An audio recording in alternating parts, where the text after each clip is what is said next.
The wrench slipped from my grip and clattered against the concrete garage floor. I'd been under the hood of my old Ford pickup for the better part of an hour, trying to coax another few thousand miles out of an engine that had seen better decades. The truck was like me, worn down, reliable, but apparently not good enough anymore. Through the thin walls separating the garage from our kitchen, I could hear Seren's voice. Low, conspiratorial, the way she talked when she thought I wasn't listening. I wiped grease from my hands with an old rag and moved closer to the door.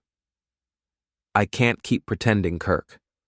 Brooks will sign anything if I smile at him the right way. I'm just so tired of being poor. My name is Brooks Carven, and I'm 41 years old.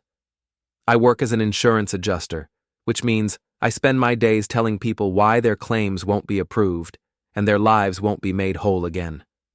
It's honest work, but it doesn't pay for the kind of life my wife apparently wants. The woman talking in our kitchen used to be the center of my world. Seren Carven, 39, recently promoted to creative director at Dorsey Creative, the most successful advertising agency in our tired industrial town. She's smart, ambitious, and beautiful in that polished way that comes from expensive haircuts and clothes I could never afford on my salary. Next week, when Brooks is in Cleveland for that conference, she continued, her voice barely above a whisper, we can have the whole weekend. I'll tell him I'm visiting my parents. I stood frozen in the doorway, my hands still clutching the greasy rag. 20 years of marriage, and this is how it ends. Not with a fight or a conversation, but with me eavesdropping like some suburban spy while my wife plans her escape with her boss. Kirk Dorsey. I should have seen this coming. The man drives a Tesla, wears suits that cost more than my monthly mortgage payment, and has the kind of silver-tongued confidence that comes from never having to worry about money. He's 45, divorced, and owns half the commercial real estate in town. Everything I'm not. I backed away from the door and returned to my truck, but the engine troubles seemed trivial now. My marriage was falling apart, and apparently I was the last to know. The kitchen door opened, and Seren appeared in the garage doorway. She'd changed into one of her expensive work outfits, a black dress that probably cost more than I made in a week. Her dark hair was pulled back in that severe style she'd adopted since her promotion, and her makeup was flawless. Still working on that old thing? She asked, her tone carrying just enough disdain to let me know what she really thought of my truck, my hobbies, and probably me. It's reliable, I said, not looking up from the engine. Gets me where I need to go. Maybe it's time for an upgrade, something more professional. I finally looked at her, really looked at her. When had she become this person? When had the woman who used to help me work on cars in her father's garage turned into someone who thought my truck was an embarrassment? Professional costs money we don't have, I said. She sighed, the kind of long-suffering sound that wives make when their husbands disappoint them. I'm working late again tonight. Big presentation tomorrow. Another lie. I nodded and watched her walk to her car, a leased BMW that ate up a quarter of her salary. She backed out of the driveway without looking back, probably already thinking about Kirk Dorsey and whatever plans they had for the evening. I stood in the garage for a long time after she left, surrounded by tools and half-finished projects, thinking about the conversation I'd overheard. The smart thing would be to confront her, to demand the truth and try to save what was left of our marriage. But I've never been accused of being smart, just stubborn. Instead, I went inside and poured myself 3 fingers of bourbon. Then I sat at the kitchen table where Seren had been planning her betrayal and started thinking about what comes next. My phone buzzed. A text from my sister-in-law, Ayla. Hey Brooks, are you and Seren free for dinner this weekend? Haven't seen you guys in forever. Ayla Carven is 27, smart as a whip, and nothing like her older sister. She'd spent the last few years studying abroad, getting a degree in international business while Seren climbed the corporate ladder here in town. Where Seren had become polished and calculating, Ayla remained genuine and direct. She was the only member of Seren's family who had ever treated me like more than a temporary inconvenience. I stared at the text for a long time before responding. Seren's pretty busy with work these days. Maybe just you and me? Her response came quickly. Even better. Vince's bar, Saturday night. Vince's place was a dive bar on the wrong side of town, the kind of place where working men went to complain about their lives and drink beer that didn't cost $8 a bottle. Vince himself was an old boxer who'd taken too many hits to the head but still gave the best advice in town. "See you there," I typed back. The house felt different that night. Bigger somehow, like Seren's absence had created a vacuum that couldn't be filled. I wandered from room to room, looking at the life we'd built together. Wedding photos on the mantel, showing two young people who actually seemed happy. Furniture we'd bought together, back when we made decisions as a team. A mortgage we'd signed with such optimism, believing we'd grow old in this house. Now it all felt like evidence in a case I was building against myself. Seren came home after midnight, moving quietly through the house like she was trying not to wake me. I lay in bed, pretending to sleep, listening to her shower and brush her teeth. When she finally slipped into bed beside me, she smelled like expensive perfume and someone else's cologne. "How was work?" I asked quietly. She tensed beside me. "Fine, tiring. The presentation went well." Another lie. I wondered how many she'd told me over the past few months, how many times I'd been too trusting or too stupid to notice. "That's good," I said. "I'm proud of you." She relaxed slightly. "Thanks. I know this job keeps me busy, but it's important for our future." Our future. The irony was almost funny. She was planning our future, all right, just not together. I waited until her breathing became deep and regular, then slipped out of bed and went to the kitchen. Her purse sat on the counter where she'd dropped it, and her phone was charging on the kitchen island. I'd never been the type to snoop through my wife's things, but then again, I'd never been in this situation before. The phone was password protected, but I knew Seren well enough to guess. Her birthday, our anniversary, her mother's maiden name. Nothing worked. Then I tried her sister's birthday, and the screen unlocked. The text messages told the whole story. Weeks of planning, of lies, of a relationship that had moved far beyond professional. Kirk Dorsey wasn't just her boss anymore. He was her escape route from a life she'd decided wasn't good enough.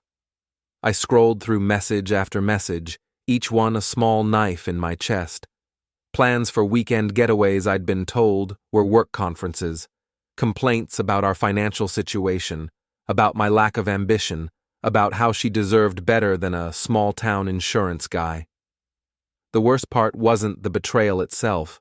It was how casual it all seemed, how easily she'd dismissed 20 years of marriage as a mistake she was ready to correct. I put the phone back where I'd found it and returned to bed. Seren was still sleeping peacefully, probably dreaming about her new life with Kirk Dorsey and his money. I lay awake until dawn, staring at the ceiling and planning my next move. By morning, I'd made my decision. I wasn't going to confront her. I wasn't going to beg or plead or try to win her back. Instead, I was going to give her exactly what she wanted, her freedom, but I was going to do it on my terms. When she woke up, I was already dressed and making coffee. She stumbled into the kitchen in her robe, looking beautiful and guilty in equal measure. "You're up early," she said, avoiding my eyes. "Couldn't sleep. Too much on my mind." She poured herself coffee and sat across from me at the table. For a moment, she looked like the woman I'd married, vulnerable and real instead of polished and distant. "Brooks, we should talk." "About what?" She hesitated, and I could see the calculation in her eyes. Was she going to tell me the truth, or was she going to try to manage this situation like one of her advertising campaigns? "About us, about where we're going." I took a sip of my coffee and studied her face. "Where do you think we're going, Seren?" "I don't know. That's the problem. I feel like we're stuck, like we're not growing anymore, like maybe we want different things." It was a careful answer, designed to make our divorce seem mutual and inevitable, rather than the result of her affair with her boss. I had to admire the strategy, even as it confirmed everything I'd suspected about the woman she'd become. "You're probably right," I said. "Maybe it's time we both figured out what we really want." Relief flooded her face. She'd expected a fight, tears, desperate attempts to save our marriage. Instead, I was giving her permission to leave. She didn't know that I already knew about Kirk, that I'd heard her planning her escape. She thought she was in control of this conversation. "I think," she said carefully, "maybe we should consider a separation, just temporarily, to give us both some space to think." "That sounds reasonable." "Really?" "Really. I'll move out this weekend. Give you the space you need." She blinked, clearly surprised by how easy this was. "Brooks, I want you to know that this doesn't mean I don't care about you. You're a good man, and you deserve to be happy." "So do you," I said, and I meant it. She deserved to be happy with Kirk Dorsey and his money and his Tesla. She also deserved everything that was coming to her. Saturday night at Vince's bar was exactly what I needed. The place hadn't changed in 20 years. Same scarred wooden tables, same neon beer signs, same smell of cigarettes and broken dreams. Vince himself was behind the bar, a mountain of a man with hands like ham hocks and a face that had absorbed too many punches during his brief professional boxing career. Ayla was already there when I arrived, sitting in a corner booth with a beer and a plate of wings. She looked up when I walked in, and her smile was the first genuine warmth I'd felt in weeks. "You look terrible," she said, as I slid into the booth across from her. "Thanks. You always know just what to say." She studied my face with the kind of direct attention that ran in her family, though she used it for understanding rather than manipulation. "What's going on, Brooks? And don't tell me everything's fine, because I can see it's not." I ordered a beer from the waitress and tried to figure out how much to tell her. Ayla had always been different from the rest of Seren's family.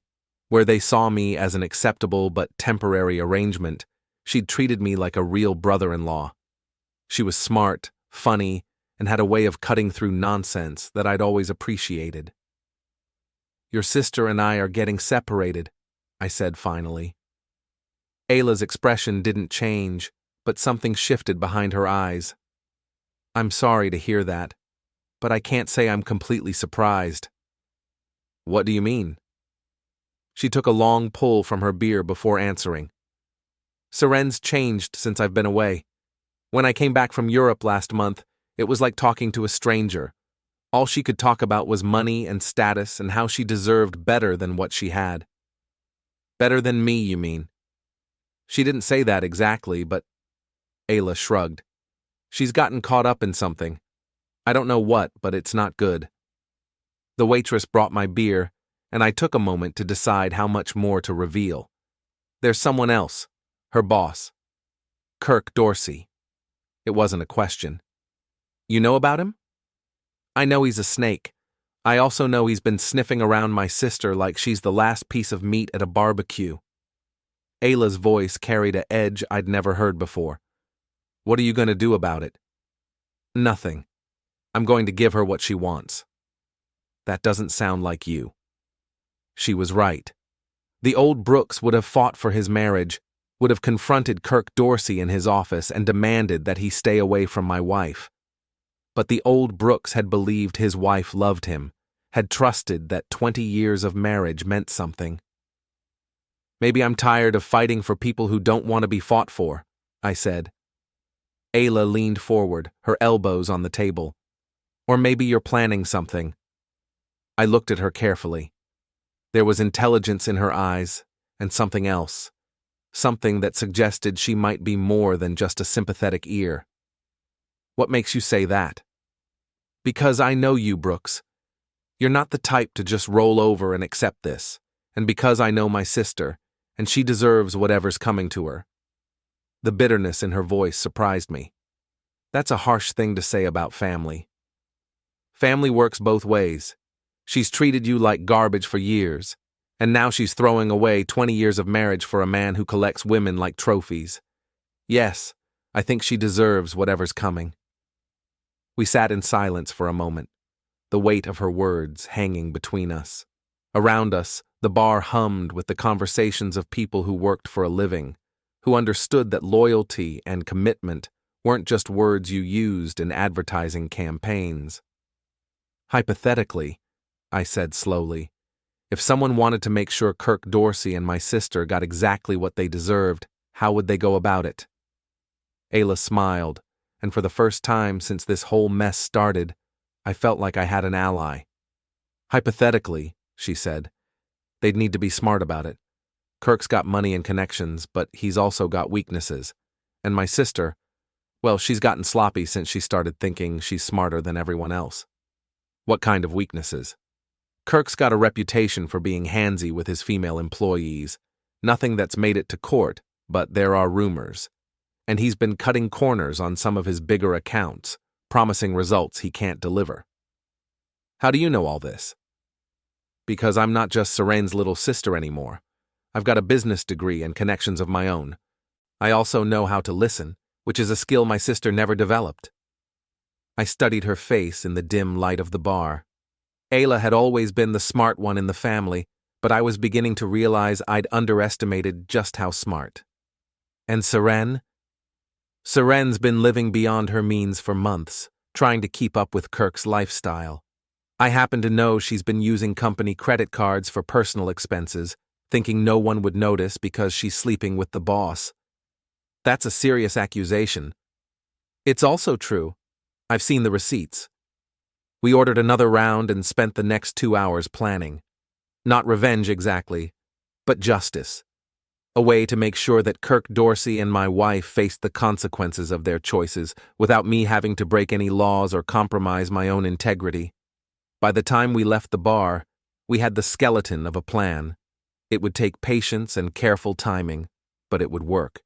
More importantly, it would give them exactly what they thought they wanted, each other, while taking away everything else. "One more thing," Ayla said, as we stood in the parking lot beside our cars. "My parents are having their annual summer party next month. They always invite you, even though they think you're beneath their precious daughter. I'm not sure I'll be in a party mood." "Oh, you'll want to be at this one. Trust me."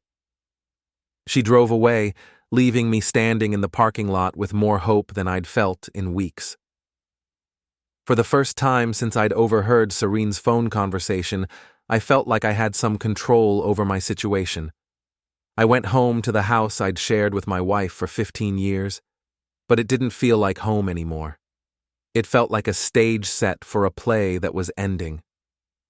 Seren was already asleep, or pretending to be, and I was grateful not to have to perform the role of the unsuspecting husband for another night. Instead, I sat in my garage with a beer and my laptop, doing research. Kirk Dorsey's business, his properties, his reputation, Seren's new position at the agency, her responsibilities, her access to company resources. The more I learned, the more confident I became that Ayla was right. They'd both gotten sloppy, confident that their affair was a secret and that their positions protected them from consequences. They were about to learn how wrong they were. The next morning, Seren announced that she'd be spending the weekend at her parents' house, helping her mother plan the summer party. Another lie, of course. I knew she'd be at Kirk's lakeside mansion, probably planning their future together while I played the role of the oblivious husband. "That's nice," I said. "Give them my regards." She looked at me strangely, probably wondering why I wasn't asking more questions or complaining about being left alone for the weekend. The old Brooks would have made a fuss, would have wanted to know exactly when she'd be back and why she couldn't help her mother plan the party during the week. "I'll be back Sunday evening," she said. "Take your time. I've got plenty to keep me busy." After she left, I drove to the other side of town, to a neighborhood where the houses were smaller and the cars were older, but the people were more honest. My friend Marcus owned a small private investigation business, mostly insurance fraud and cheating spouses. We'd worked together on several cases over the years, and I trusted him to be discreet. "Let me guess," he said, when I walked into his office. "Your wife's having an affair, and you want proof for the divorce." "Something like that, but I don't need proof. I need documentation." I explained what I wanted: financial records, business dealings, anything that might be useful in the coming weeks. Marcus listened without judgment, taking notes in his careful handwriting. "This is going to take some time," he said when I finished, "and it's not going to be cheap. I've got time, and I've got money saved up for emergencies." "This qualifies as an emergency?" I thought about Seren's phone conversation, about her casual dismissal of 20 years of marriage, about the way she'd looked at me like I was something she needed to scrape off her shoe. "Yeah," I said, "this definitely qualifies." Monday morning brought the kind of gray, drizzly weather that matched my mood perfectly.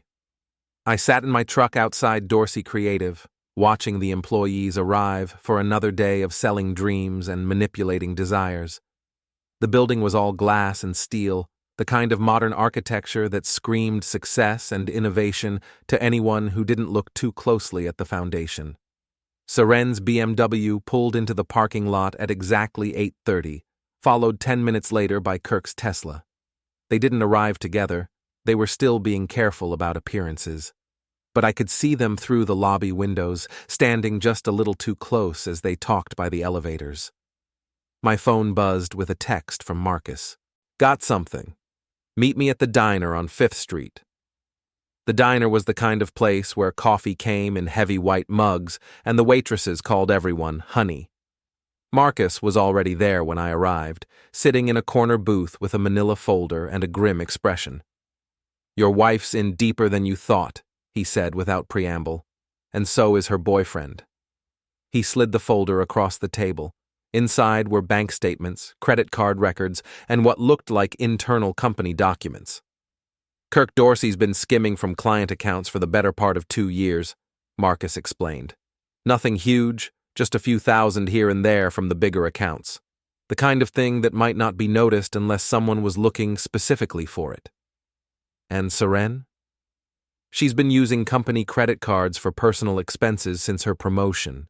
Designer clothes, expensive dinners, weekend trips that were supposedly business-related but happened at resorts that don't have any corporate clients." I flipped through the documents, feeling a mixture of satisfaction and disgust. "How did you get all this?" "I have my sources. Let's just say that not everyone at Dorsey Creative is happy with the current management." "What about their relationship? How long has it been going on?" Marcus pulled out another set of papers. "Based on the hotel receipts and restaurant charges, I'd say about 4 months. Always on company cards, always at places where they were unlikely to run into anyone they knew." 4 months. I thought back over the past few months, trying to remember when Seren had started working late, when she'd begun complaining about our financial situation, when she'd stopped looking at me like I was her husband instead of an obstacle to her happiness. "There's more," Marcus said. "Kirk's been promising clients results he can't deliver. 3 major accounts are considering pulling their business, and if they do, Dorsey Creative is going to be in serious trouble." "How serious?" "Bankruptcy serious. The man's been living on borrowed time and borrowed money, using new clients to pay old debts. It's a house of cards, and it's about to collapse." I closed the folder and sat back in the booth, processing everything I'd learned. Kirk Dorsey wasn't the successful businessman he pretended to be. He was a fraud, a man who'd built his lifestyle on other people's money and was about to face the consequences. And my wife had hitched her wagon to a falling star. "What are you going to do with this information?" Marcus asked. "I'm not sure yet, but I want you to keep digging. I want to know everything, every account, every expense, every lie they've told." "That's going to cost you." "I don't care.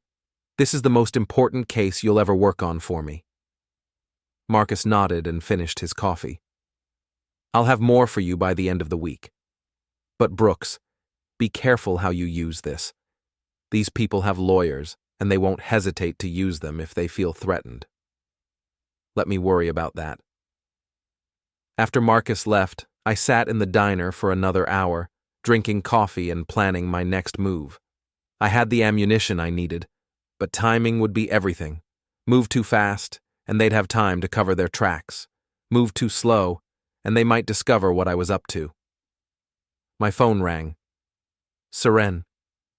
"Hi, honey," she said, her voice bright and false. "How's your day going?" "Fine. Just finished a claim investigation. How's the creative business?" "Busy as always.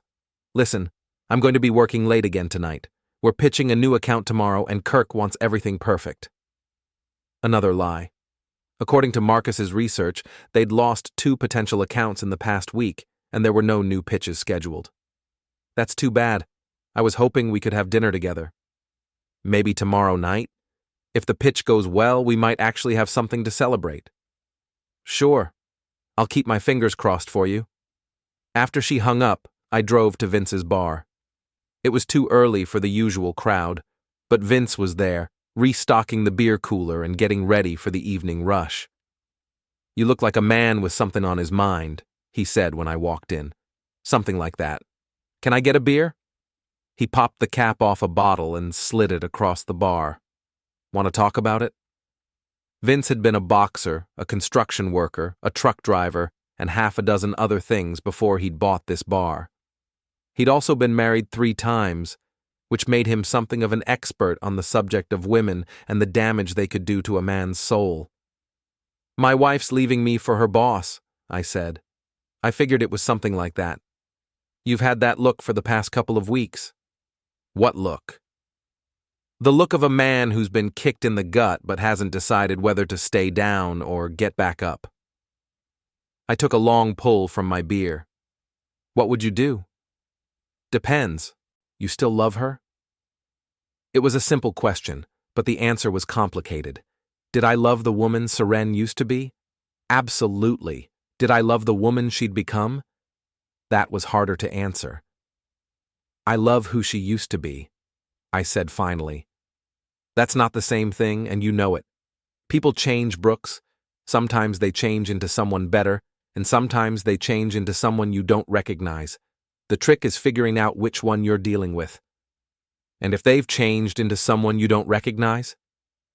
Vince shrugged. "Then you let them go. But you make sure they understand the cost of their choices." I finished my beer and left Vince to his preparations for the evening crowd. Outside, the sun was setting behind the old factories that had once made this town prosperous. Now they stood empty, monuments to a time when people believed in loyalty and hard work and keeping your word. I drove home to the house I'd shared with Seren for 15 years, but instead of going inside, I sat in my truck and called Ayla. "How's the investigation going?" she asked. "Better than I hoped. Your sister and Kirk are in more trouble than they realize." "Good. What's the next step?" "I need you to do something for me, something that might be risky." "I'm listening." "I need you to get close to Kirk. Not romantically," I added quickly, "but professionally. You've got a business degree, and he's always looking for new talent. If you could get a job at the agency, even temporarily, you'd have access to information we can't get any other way." There was a long pause on the other end of the line. "You're asking me to spy on my own sister." "I'm asking you to help me expose the truth. Serene's made her choice, and now she has to live with the consequences. But I want to make sure those consequences are appropriate to her actions. What if she finds out what we're doing? Then we'll deal with that when it happens. But Ayla, I need to know if you're really with me on this, because once we start down this path, there's no going back." Another pause, longer this time. When she spoke again, her voice was steady and determined.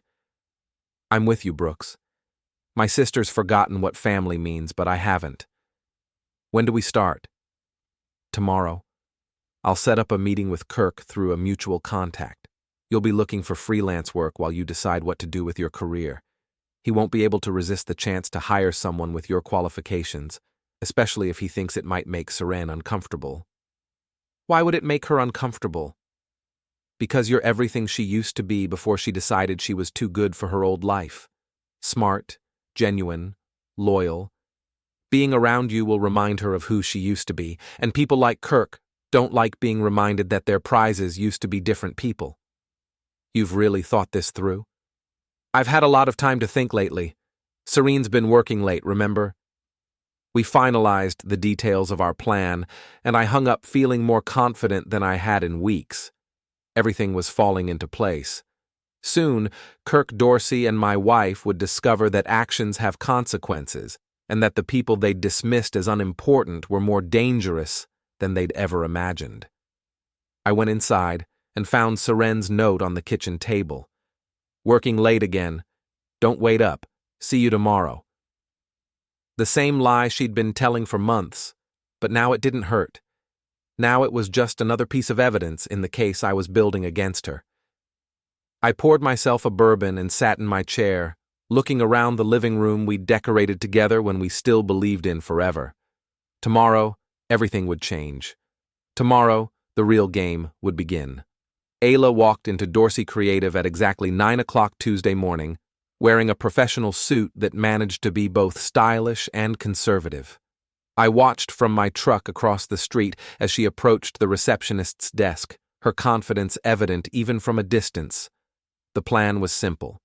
Through a mutual acquaintance in the business community, I'd arranged for Ayla to be introduced to Kirk as a potential freelance consultant. Her credentials were impressive: international business degree, experience working with European marketing firms, and a portfolio of successful campaigns she'd developed during her time abroad. What Kirk didn't know was that Ayla had her own reasons for wanting to get close to him and my wife. My phone buzzed with a text from Marcus. More info. Coffee shop on Main, 1 hour. I drove across town, taking my time, watching the morning rush of people heading to jobs they probably didn't love but needed to keep. I'd been one of them for 20 years, getting up every day and going to work to provide for a family that I thought appreciated the sacrifice. Now I understood that Seren had seen my dedication as weakness, my loyalty as a lack of ambition. Marcus was waiting in the coffee shop with another manila folder, this one thicker than the last. "Your timing is perfect," he said as I sat down. "Kirk Dorsey's world is about to collapse, and he doesn't even know it." "What did you find?" 3 major clients are pulling their accounts at the end of this month. That represents about 60% of the agency's revenue. Without that income, he won't be able to make payroll, much less cover his personal expenses. And he doesn't know? Oh, he knows. But he's been scrambling to find new clients to replace the lost revenue, making promises he can't keep, and taking on projects that are doomed to fail. Marcus slid a document across the table. This is the interesting part. He's been using company funds to maintain his lifestyle, probably hoping he could replace the money before anyone noticed. But the accounting doesn't lie. I studied the financial records, seeing a pattern of increasingly desperate moves. Kirk had been robbing Peter to pay Paul for months, using new client retainers to cover old debts and personal expenses. How long before this all comes out? Weeks, maybe less, and when it does, everyone associated with the agency is going to be under scrutiny, including your wife. Speaking of my wife, what else did you find about her involvement? Marcus opened another section of the folder. She's been more than just a willing participant. She's been helping him hide the financial irregularities, moving money between accounts and falsifying expense reports. So she's not just having an affair, she's an accomplice. That's exactly what she is. And when this house of cards collapses, she's going to be buried in the rubble right alongside him. I closed the folder and sat back in my chair. Everything was moving faster than I'd anticipated, but that might actually work in my favor. If Kirk's business was about to implode anyway, all I had to do was make sure the explosion happened at the right time and in the right way.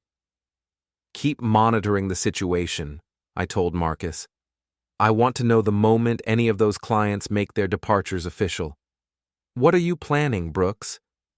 "I'm planning to give my wife and her boyfriend exactly what they deserve.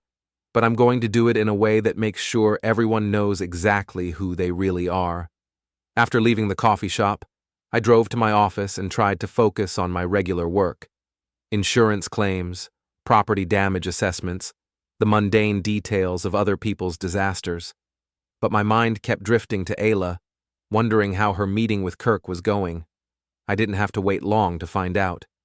She called me during my lunch break. "I'm in," she said without preamble. "Kirk offered me a 3-month consulting contract on the spot. I start Monday." That was fast. He's desperate. Apparently, they just lost another client this morning, and he needs someone to help with damage control. Plus, I think he likes the idea of having another member of the Carven family under his thumb. How did Seren react? She wasn't there when I met with Kirk, but I'm sure she knows by now. I imagine she's not happy about having her little sister working at her boyfriend's company. Good. Uncomfortable people make mistakes, and we need them both to start making mistakes. There's something else, Brooks. Kirk made a pass at me during the interview. I felt a surge of anger. What kind of pass? Nothing I couldn't handle. Just some inappropriate comments and unnecessary touching. But it confirms what we suspected about him. The man thinks every woman is available if he just applies the right pressure. Are you sure you want to do this? If he's already behaving inappropriately? I can take care of myself. And besides, this gives us even more ammunition. I'm going to document everything, every inappropriate comment, every financial irregularity, every lie he tells. Be careful, Ayla. These people are more dangerous than they seem. So are we. After she hung up, I sat in my office thinking about what she'd said. Kirk Dorsey had made a pass at my sister-in-law within hours of meeting her. It was exactly the kind of behavior that would destroy him if it became public, especially combined with everything else we were uncovering. But it also meant that Ayla was putting herself at risk for my revenge. The thought bothered me more than I cared to admit. My phone rang. Seren. "Brooks, we need to talk." "About what?" "About my sister. I just found out she's working for Kirk's company." "Congratulations to her. I'm sure she'll do a great job." "Don't play dumb with me. Did you know about this?" I paused, choosing my words carefully. Ayla mentioned she was looking for work. I may have suggested she talk to Kirk about opportunities in the advertising business. Why would you do that? Because she's family, and family helps family. At least, that's how I was raised. There was a long silence on the other end of the line. When Seren spoke again, her voice was tight with controlled anger. "I don't want her working there." "That's not really your decision, is it? She's an adult, and Kirk obviously thinks she's qualified for the position." "Brooks, I'm warning you." "Warning me about what? About helping your sister find work? About treating her like the intelligent, capable woman she is? I'm not sure what you're upset about, Seren." She hung up without another word, leaving me smiling for the first time in weeks. The plan was working. Seren was rattled, Kirk was distracted, and Ayla was in position to gather the information we needed to bring them both down. That evening, I went to Vince's bar to celebrate my small victory. The place was busier than usual, filled with working men and women who understood the value of loyalty and honest work. I found a spot at the bar and ordered a beer. "You look like a man whose luck is changing," Vince observed as he served my drink. "Something like that. Things are starting to fall into place." "Good. Nothing worse than a man who's been wronged and doesn't do anything about it." "What's the best revenge you ever saw?" I asked. Vince thought for a moment, wiping down glasses with a bar towel. "There was this guy, came in here about 10 years ago. His business partner had cheated him out of everything, money, clients, reputation. Guy was broken, talking about giving up. What did he do? Nothing dramatic. Just started his own company and slowly, methodically, won back every client his partner had stolen. Took him 3 years, but by the end, the partner was bankrupt, and the guy was more successful than he'd ever been." "That's it? He just outworked him?"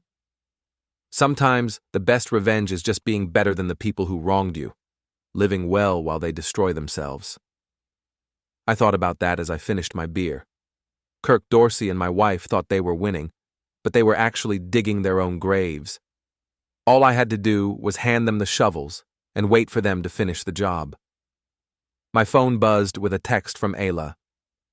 First day went well. Learned some very interesting things about the company's finances. Can't wait to tell you everything. I smiled and ordered another beer. Tomorrow would bring new challenges, but tonight I was exactly where I wanted to be, in control of my own destiny, and watching my enemies make the mistakes that would destroy them. The game was just beginning, and I was already winning. Friday afternoon brought unseasonably warm weather and the kind of restless energy that comes before a storm. I was sitting in my office, pretending to review insurance claims while actually thinking about the weekend ahead, when Ayla called. "We need to meet," she said without preamble.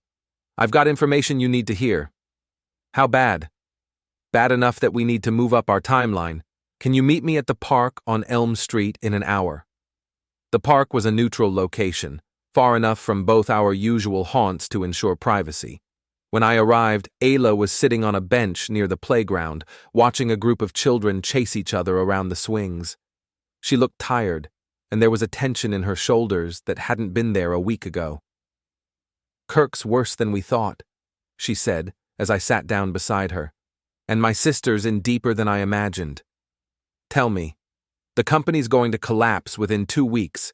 3 major clients have officially terminated their contracts, and the remaining accounts aren't enough to keep the doors open.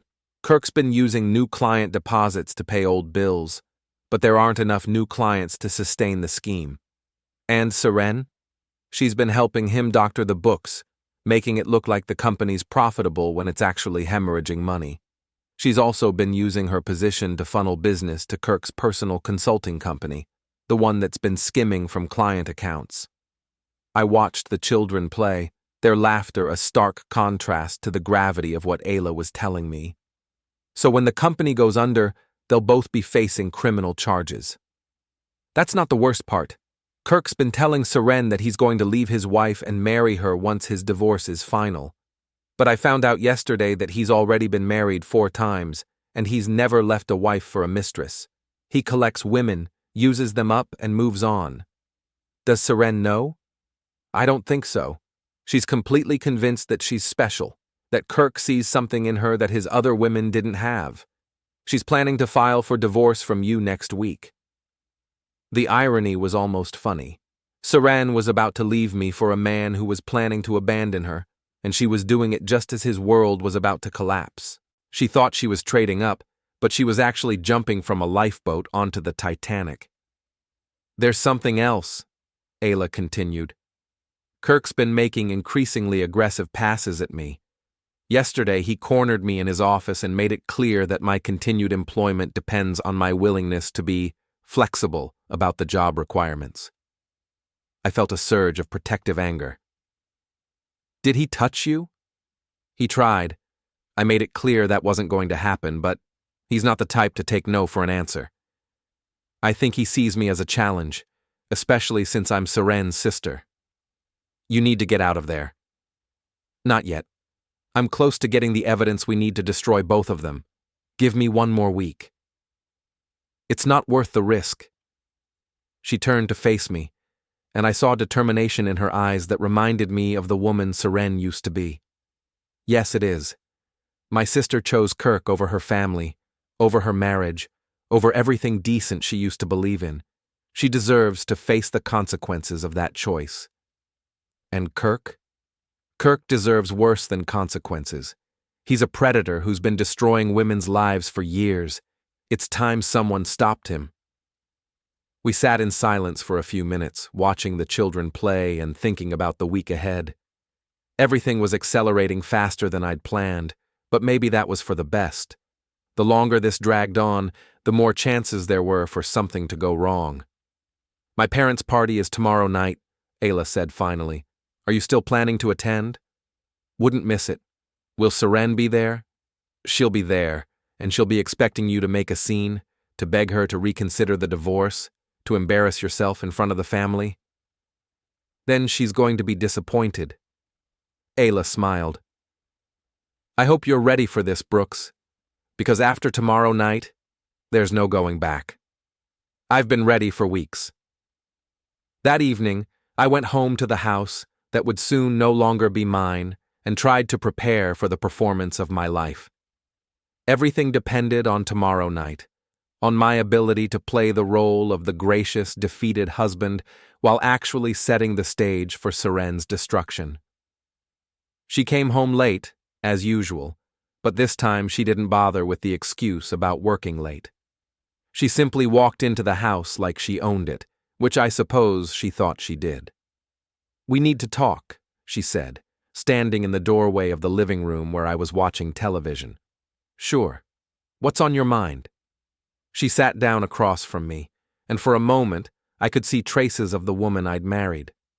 But they were just traces, faded echoes of someone who no longer existed. I've decided to file for divorce next week, she said. I figured as much. You're not going to fight it? What would be the point? You've made it clear that you don't want to be married to me anymore. She looked surprised by my calm acceptance. I want you to know that this isn't about you, Brooks. You're a good man, but we want different things now. You want Kirk Dorsey. She didn't deny it. I want a life where I don't have to worry about money, where I can have nice things and travel, and not feel guilty about spending money on myself. And you think Kirk can give you that life? I know he can. I almost felt sorry for her. She had no idea that Kirk's empire was built on sand, that his promises were as worthless as his marriage vows. She thought she was escaping to a better life, but she was actually running toward disaster. I hope you'll be happy, I said, and I meant it. Not because I wanted her to be happy, but because I wanted her to have just enough time to believe she'd won before everything came crashing down. I will be. And Brooks, I hope you'll find someone who appreciates what you have to offer. I think I already have. She looked at me sharply. What does that mean? It means that sometimes when you lose something, you discover you didn't really need it as much as you thought. She stood up, clearly uncomfortable with the direction of the conversation. I'll be staying at Kirk's place until the divorce is final. I'll come by next week to get my things. Take your time. I'm not going anywhere. After she left, I poured myself a bourbon and sat in my chair, looking around the living room for what might be the last time. Tomorrow night would change everything. By Sunday morning, Seren would know exactly what kind of man she'd chosen, and exactly what kind of life she'd traded her marriage for. I raised my glass in a silent toast to the woman she used to be and the man I was about to become. Then I finished my drink and went to bed, dreaming of justice and revenge and the sweet satisfaction of watching my enemies destroy themselves. The storm was coming, and I was ready for it. Saturday evening arrived with the kind of perfect weather that makes people believe in happy endings. The Carven family's annual summer party was being held at their sprawling suburban home, complete with manicured gardens, a swimming pool, and enough space to accommodate the 100 or so guests who considered themselves part of the family's social circle. I stood in my bedroom, adjusting my tie and looking at myself in the mirror. I'd chosen my outfit carefully, a navy blue suit that Seren had bought me for our anniversary 2 years ago, back when she still cared about how I looked. It was expensive, well-tailored, and made me look like someone who belonged in the world she was trying to enter. Tonight, I would need to look the part. My phone buzzed with a text from Ayla. Are you ready for this? As ready as I'll ever be, I typed back. See you there. The drive to the Carven house took me through the part of town where successful people lived, large houses with circular driveways, perfectly maintained lawns, and the kind of quiet prosperity that comes from generations of good decisions and better luck. I'd never felt comfortable in this neighborhood, but tonight was different. Tonight, I belonged here. I parked on the street and walked up the long driveway, nodding to the valet who was handling the more expensive cars. Through the large windows, I could see the party in full swing. Men in expensive suits talking business, women in designer dresses discussing charity events, the comfortable chatter of people who'd never had to worry about money. Margaret Carven, Seren's mother, greeted me at the door with the kind of forced smile she'd perfected over the years. She was a handsome woman in her 60s, with silver hair and the bearing of someone who'd been born into privilege and had never questioned her right to it. "Brooks," she said, air-kissing my cheek, "I'm so glad you could make it. How are you holding up?" "I'm doing well, Margaret. Thank you for asking." "And Seren? Is she—" "She's here somewhere. We're taking some time apart, but we're both committed to remaining civil." Margaret nodded approvingly. Divorce was unfortunate, but civility was essential. "That's very mature of both of you." I moved into the party, accepting a glass of wine from a passing waiter and scanning the crowd for familiar faces. Seren's father, Robert, was holding court near the fireplace, telling stories about his days as a successful attorney. Various aunts, uncles, and cousins were scattered throughout the room, along with family friends and business associates. And there, near the French doors that led to the garden, was Seren. She looked beautiful, as always. Her dark hair was styled in an elegant updo, and she wore a red dress that probably cost more than most people made in a month. She was talking to a group of women I didn't recognize, but her eyes were scanning the room, looking for something or someone. When she saw me, her expression changed.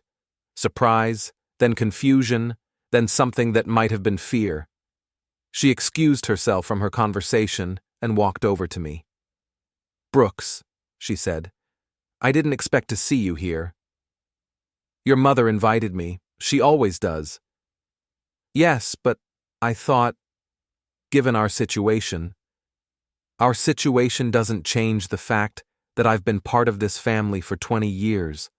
Your parents are good people, and I respect them too much to let our problems affect my relationship with them." She looked around the room, probably wondering if people were watching us, if they knew about our separation. "Have you told them about the divorce?" "I've told them we're taking some time apart. The details are our business." Before she could respond, a familiar voice interrupted us. "Brooks, there you are." I turned to see Ayla approaching, and my breath caught in my throat. She was wearing a black cocktail dress that was both elegant and stunning, her hair falling in soft waves around her shoulders. She looked confident, sophisticated, and absolutely radiant.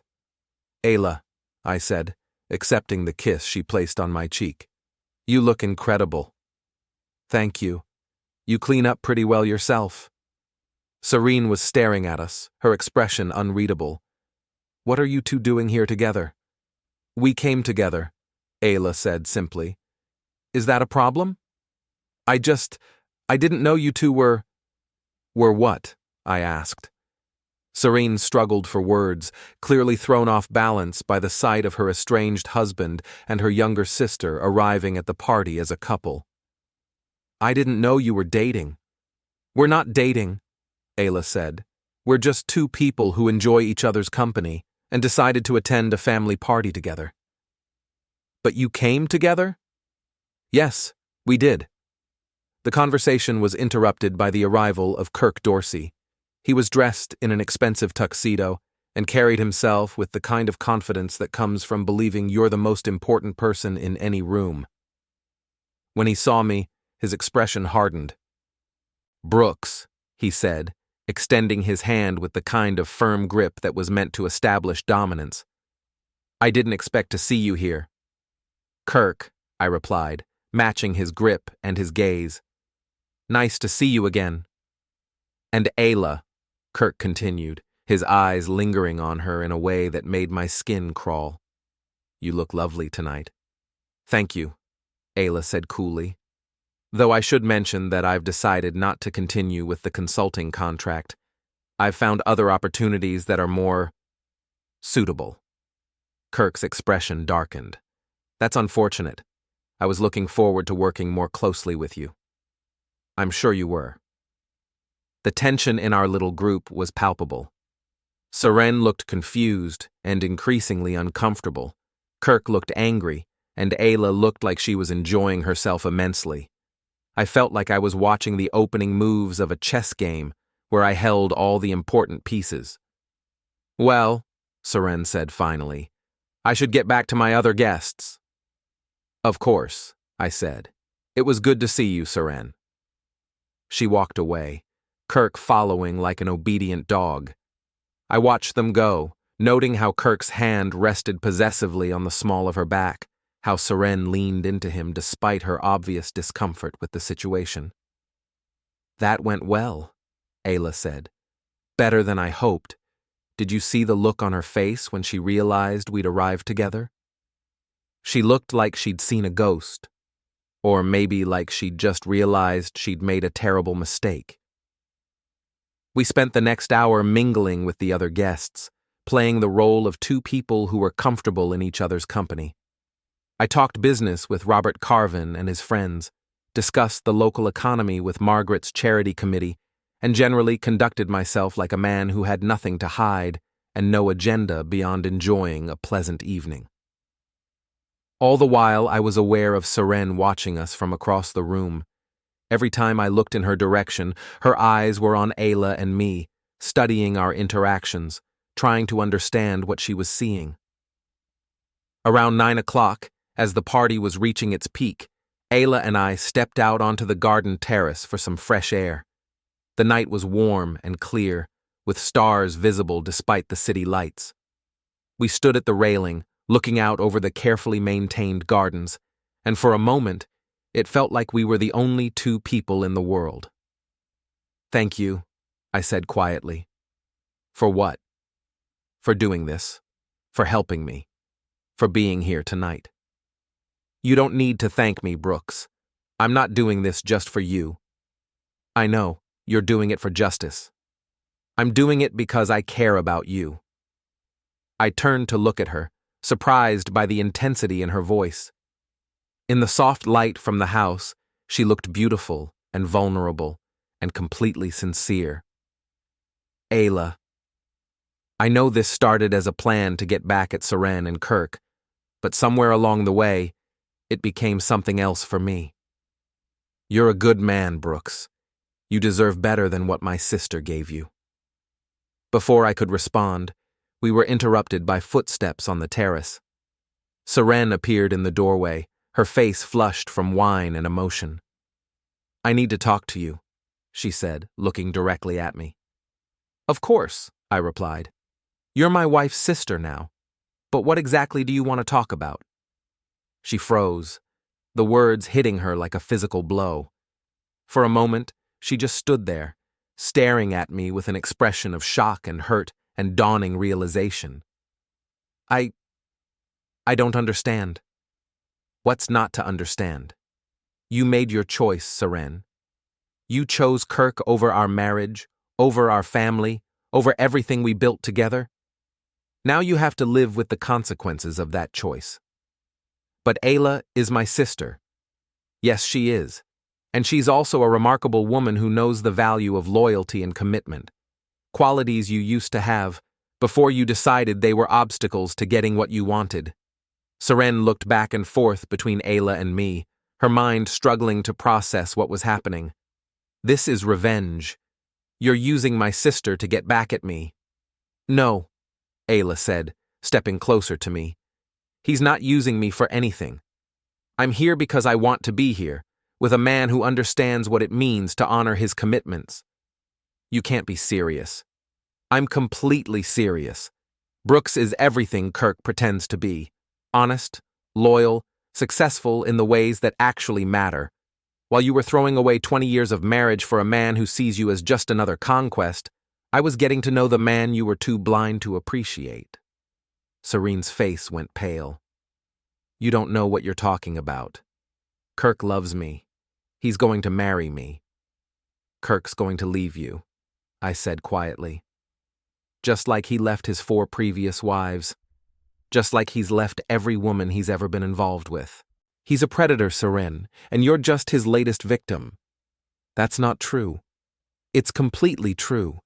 And you'll find out soon enough when his company collapses and he needs someone to blame for the financial irregularities you helped him cover up. She stared at me in shock. How do I know about the embezzlement, about the falsified records, about the clients who are pulling their accounts? I know because I made it my business to know. I know everything, Seren. Every lie you've told, every law you've broken, every betrayal you've committed. You're lying. Am I? Then why don't you ask Kirk about the Henderson account, or the Morrison contract, or the 3 major clients who terminated their relationships with Dorsey Creative this week? Her expression crumbled as she realized I was telling the truth. Brooks, You what? You're sorry? You made a mistake? You want to come home and pretend none of this happened? I don't know. I'm confused. I thought I knew what I wanted, but now you're starting to realize that you threw away something real for something that was never going to last. Tears were streaming down her face now, and for a moment I almost felt sorry for her. Almost. It's too late, Seren. You made your choice, and now you have to live with it. Ayla and I are going to leave now, and you're going to go back inside and pretend everything is fine, because that's what you're good at. Pretending. I took Ayla's hand and started toward the door, but Seren grabbed my arm. Please, Brooks, can't we talk about this? Can't we try to work things out? I looked down at her hand on my arm, then back at her face. There's nothing to work out. You're not my wife anymore, Seren. You're just the woman who used to be married to the man your sister is with now. She let go of my arm like it had burned her, stepping back with an expression of complete devastation. Goodbye, Seren, I said. I hope Kirk makes you happy, for as long as it lasts. Ayla and I walked back through the party, nodding politely to the other guests, thanking Margaret and Robert for their hospitality. No one seemed to notice that anything unusual had happened, that a 20-year marriage had just officially ended on their terrace. As we reached the front door, I looked back one last time. Through the French doors, I could see Seren still standing on the terrace, alone and broken, finally understanding the true cost of her betrayal. The valet brought my truck around, and Ayla and I drove away from the Carven house in silence. It wasn't until we were several blocks away that she spoke. How do you feel? Like I just closed a chapter of my life that should have ended months ago. Any regrets? I thought about it as we drove through the quiet suburban streets. No regrets. She made her choice, and now she knows exactly where it led her. And what happens now? Now we wait for Kirk's world to collapse. It won't take long. And after that? I looked at her, this remarkable woman who had risked everything to help me find justice. After that, we see what the future holds. She smiled and reached over to take my hand. I think the future looks pretty good from here. As we drove into the night, I felt something I hadn't experienced in months. Hope. Not just for revenge or justice, but for the possibility of something better, something real, something worth building a life around.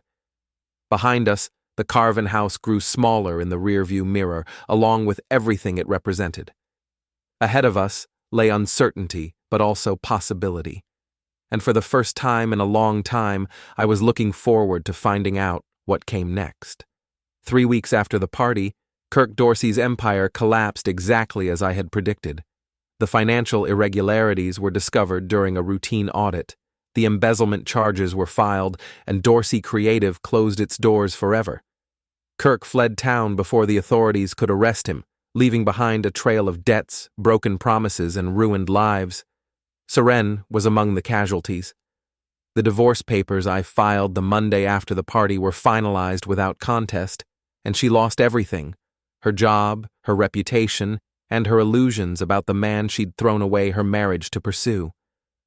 I heard through mutual acquaintances that she'd moved back in with her parents, at least temporarily. I felt no satisfaction in her downfall, but I felt no sympathy either. She had made her choices, and consequences were simply the price of admission to the adult world. As for Ayla and me, What had started as a plan for revenge had evolved into something neither of us had expected. We took our time, building a relationship based on mutual respect and genuine affection rather than shared anger. 6 months after the party, she moved into the house that had once been my prison but had become my sanctuary. A year later, we were married in a small ceremony, attended by friends who understood that sometimes the best things in life come from the ashes of the worst things. Margaret and Robert Carven were there, having long since accepted that their younger daughter had chosen wisely, while their older daughter had chosen poorly. I never saw Seren again, though I heard she eventually found work in another city, starting over with a new name and a hard-earned understanding of the difference between ambition and greed. As I write this, sitting in my study on a quiet Sunday morning, I can hear Ayla in the kitchen, making breakfast and humming to herself. Outside, the sun is shining on a world that makes sense again, where loyalty is rewarded and betrayal has consequences, where good people find each other and build something worth protecting. I learned something important during those dark months when my marriage was ending. Revenge is not about destroying your enemies. It's about ensuring that justice is served and that